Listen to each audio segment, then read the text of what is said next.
Szabad adásvétel tárgya, nem voltak rá hajlandók, nem tették meg. Sajnos nem marad más, mint az, hogy az önrendelkezési jog eszközével éljünk a eleink által meghirdetett szabadságharcok szellemével, az ellenállás jogával, és éppen ezért az Európai Unióval való szakítás érdekében szembe kell szállni a gyarmatosítással. Erre kérem minden honfitársamat vidéken, mindenütt a fővárosban és a vidéki városokban álljanak ellen, és távolítsák el azokat az embereket, azokat a jelképeket, amelyek egyáltalán gyalázzák a mi életünket. Többek között például ugye Orbán Viktor miniszterelnök úr megdicsért minket 2 évvel ezelőtt, hogy eltávolítottuk a Fehérház homlokzatáról az Európai Unió zászlót, és ugye Kövér László házelnökről a székely zászlót távolította el. Most viszont itt van a házon belül ez az uniós zászló, és kérem, hogy távolítsák el a gyarmatosítás jelképét.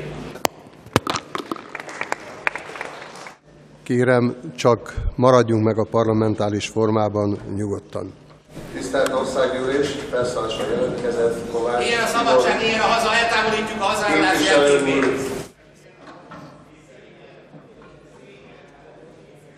Eltávolítjuk a gyarmatosítás jelképét, a defenesztrációval, ablakon történő kidobással, méltó helyére juttatjuk. Ennek nincs helye a házban, semmilyen formában, a törvényalkotás szent építményében, semmilyen módon nem adunk helyet annak, hogy a magyar szabadságot korlátozzák.